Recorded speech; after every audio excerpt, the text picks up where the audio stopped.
Et salut à tous, c'est Captain et je vous retrouve pour une nouvelle vidéo qui sera consacrée aux 8 films d'essai qui ont été annoncés il y a une nuit maintenant, lors de la Comic Con. Et dans cette vidéo, je voulais vous faire un peu l'ordre que j'imagine en fait, l'ordre de sortie que j'imagine pour ces films-là.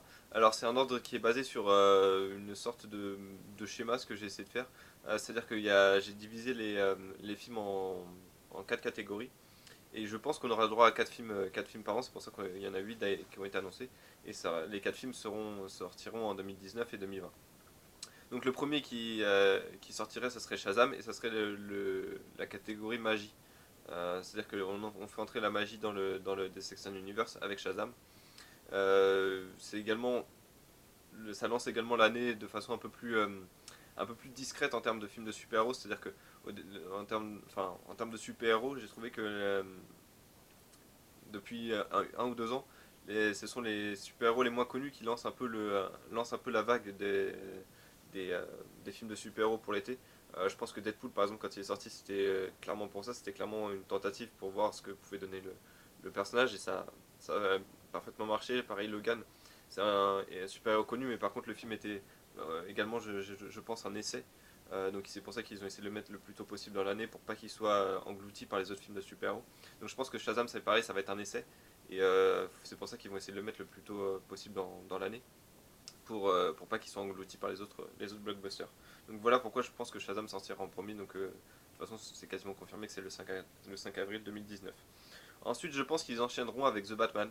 Parce que The Batman c'est le pilier, c'est-à-dire que ce qui va être voilà, le pilier de l'année 2019 pour DC au cinéma.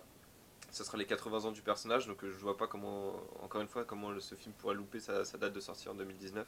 Donc je pense que ça sera peut-être début de l'été, mi-juillet, quelque chose comme ça, où pour le coup ça sera vraiment au milieu des gros blockbusters. Et enfin Matt Reeves, encore une fois, Matt Reeves n'est pas un réalisateur qui a peur d'aller au frontal avec les autres films, avec les autres gros blockbusters.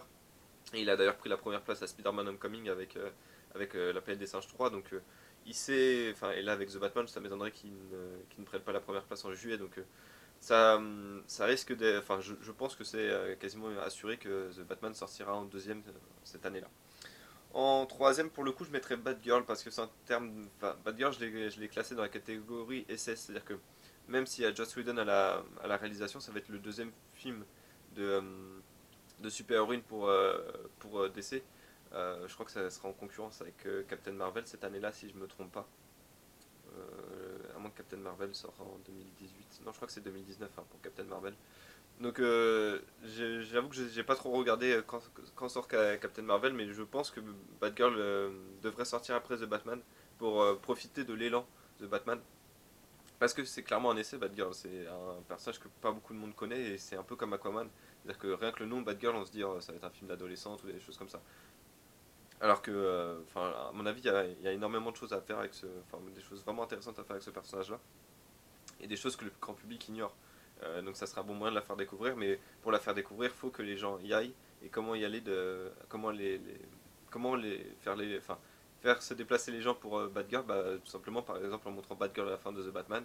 Vu qu'on sait que beaucoup de gens vont aller voir The Batman, euh, ils seront peut-être curieux d'aller voir Batgirl ensuite.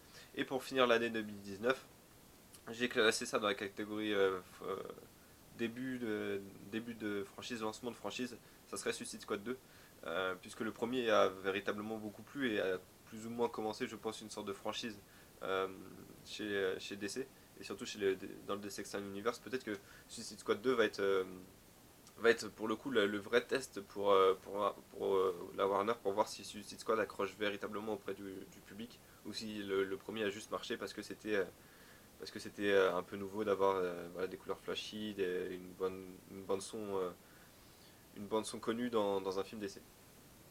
Donc voilà pourquoi je pense que en 2019 on aurait l'ordre Shazam, The Batman, Batgirl et Suicide Squad 2.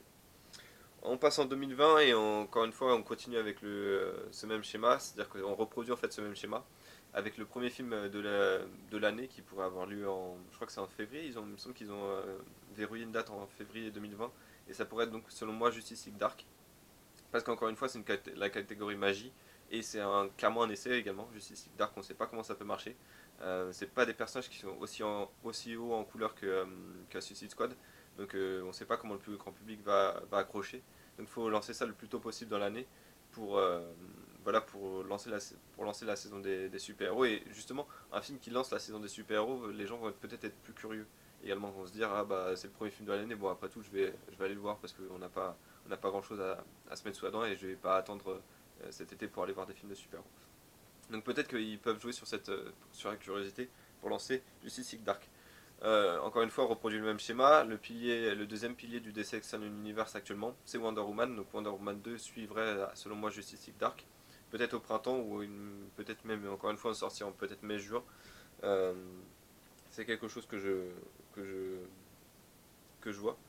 Euh, Après, là, c'est là où j'ai eu un doute, c'est que je me demandais, en fait, les deux derniers films qui arrivent me dérangent.